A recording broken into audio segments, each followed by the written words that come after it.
Assalamualaikum warahmatullahi wabarakatuh. Bagaimana keadaan kalian semua? Semoga dalam keadaan sehat walafiat serta mendapatkan perlindungan oleh Allah Subhanahu wa taala.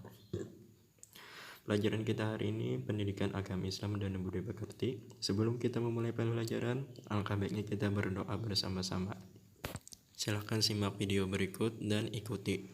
A'udzu billahi minasy syaithanir rajim. Bismillahirrahmanirrahim. Rabbi zidni ilma warzuqni fahma walhamdulillahi rabbil alamin. Pelajaran kita hari ini yang pelajaran pertama yaitu indahnya saling menghormati, yang mana kita saling menghormati ini mengamalkan semboyan kita Bhinneka Tunggal Ika walaupun berbeda-beda tapi tetap satu juga. Nah, di sana ada yang indahnya saling menghormati itu ada nomor 1, sekilas pengenalan surah Al-Kafirun. Yang kedua, membaca tartil Al-Kafirun. Kemudian ketiga, menulis dan menghafal surah Al-Kafirun. Keempat, memahami isi kandung surah Al-Kafirun. Sebelum kita mulai pelajaran, kenapa sebab saling menghormati dihubungkan dengan surah Al-Kafirun? Karena di dalam surah Al-Kafirun ini adalah yang mana surah ini menjelaskan tentang kita saling menghormati walaupun berbeda agama. Nah, hal ini sering terjadi di kota kita di Indonesia, karena di kota Indonesia banyak bermacam-macam suku, terutama macam-macam agama ya, dan yang terdata di kita di Indonesia ini ada 6 agama. Maka dari itu kita memiliki semboyan semboyan itu Bhinneka Tunggal Ika, walau berbeda-beda tetap satu juga, tapi kita saling menghormati. Kita buka pada halaman 2. Nah, di sana ada beberapa gambar, yang mana gambar tersebut ada beberapa tempat ibadah, yang mana Bapak sudah jelaskan bahwa di Indonesia banyak terdapat beberapa agama, sedangkan yang terdata ada 6 atau 5. Di sini ada 5, di situ ada tempat ibadah orang Islam yakni masjid, kemudian ada umat Kristen ke gereja, kemudian ada umat Hindu, tempat ibadahnya pura, kemudian ada Buddha, tempat ibadahnya wihara, dan Konghucu itu kelenteng. Nah, kita langsung ke bagian ketiga tentang surah Al-Kafirun. Surah Al-Kafirun adalah surat ke-109, jumlah ayat Al-Kafirun ada 6. Surat Al-Kafirun mengisyaratkan tentang pupusnya harapan orang-orang kafir Quraisy Makkah zaman itu terhadap dakwah Nabi Muhammad SAW. Nabi Muhammad SAW tidak mau mengikuti tata cara beribadah orang-orang kafir. Mereka dipersilakan beribadah menurut ajaran agamanya sendiri. Surah Al-Kafirun tergolong surat Makkiyah karena diturunkan di kota Mekah sesudah surah Al-Ma'un. Dinamai Al-Kafirun, orang-orang kafir, diambil dari perkataan Al-Kafirun yang terdapat pada ayat pertama surat ini. Kita ke bagian C, membaca surah Al-Kafirun. Al-Quran berisi firman-firman Allah Ta'ala yang disampaikan malaikat Jibril kepada malaikat Nabi Muhammad SAW. Tata cara memulai membaca Al-Quran dengan isti'adzah dan basmalah. Kemudian cermati dan ikutilah langkah-langkah cara membaca surah Al-Kafirun berikut. Yang pertama, tanda baca fathah dibaca tanda kasrah, yang mana ada tanda baca dhammah dibaca U. Kalau ada baca fathah dibaca A, kalau ada kasrah dibaca I.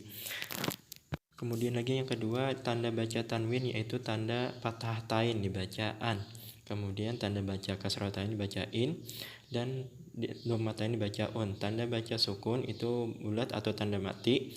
Tanda baca tasydid dibaca double, dan huruf mim bertasydid abidum ma. Nah, begitu cara membacanya.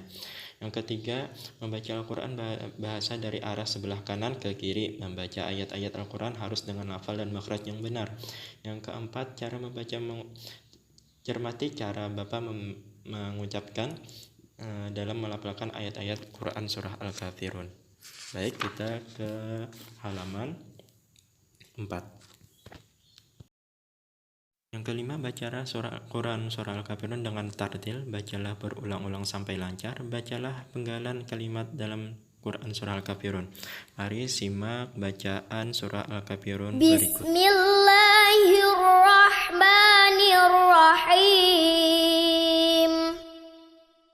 Qul ya ayyuhal kafirun. La a'budu ma ta'budun.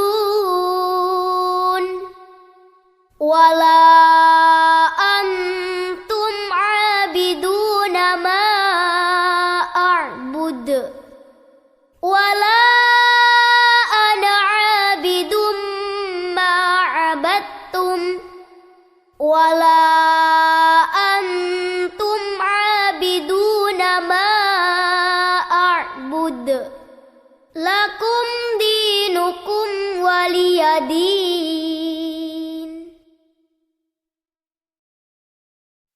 Baiklah, kita ke halaman 5, bagian D, menulis Quran surah Al-Kafirun. Menulis huruf Al-Quran harus benar dan baik. Menulis huruf Al-Quran dengan baik dan benar dan indah. Kita harus giat berlatih, teliti, disiplin, dan bertanggung jawab dalam menyelesaikan tulisan. Agar tulisan baik dan benar, kita harus memperhatikan huruf hijaiyah yang dapat disambung di awal, di tengah, dan di akhir. Juga memperhatikan huruf yang hanya bisa disambung di akhir. Di bawah ini contoh huruf hijaiyah yang dapat disambung awal, di tengah, dan di akhir. Silahkan disimak. Nah, untuk huruf yang bisa disambung itu ada huruf qaf, fa, kaf, lam, nun, mim, ain. Nah, huruf-huruf tersebut bisa disambung di awal, di tengah, di akhir. Sedangkan huruf waw dan ro hanya bisa disambung di bagian di akhir, sedangkan di tengah itu hanya sebelah kanannya saja bisa disambung. Nah, pelajaran kita hari ini sampai di situ saja. Bapak berikan tugas yakni menulis surah Al-Kafirun. Bisa diperhatikan pada halaman 6. Untuk tata cara menulisnya itu ada di halaman 6. Silahkan tulis di buku tulis Pai kalian. Kemudian apabila sudah selesai, silahkan kirim ke WA pribadi Bapak. Jangan lupa sertakan nama, kelas, dan nomor absen beserta tanggal. Nah, mungkin sampai di sini saja pelajaran kita tentang surah Al-Kafirun. Sebelum menutup pelajaran kita hari ini, surah Al-Kafirun adalah surah yang ke-109, yang mana surah Al-Kafirun ini termasuk surah Al-Makkiyah, yang mana diturunkan di kota Mekah, dan terdapat 6 ayat. Untuk kata Al-Kafirun itu diambil dari ayat pertama, yaitu Al-Kafirun, yang mana para kaum kafir Quraisy meminta untuk Nabi Muhammad mengikuti cara beribadah mereka, tetapi kata Nabi Muhammad, lakum dinukum waliyadin. Nah, Bapak tutup. Subhanallah bihamdika asyhadu an la ilaha illa anta astaghfiruka wa atubu ilaik. Wassalamualaikum warahmatullahi wabarakatuh.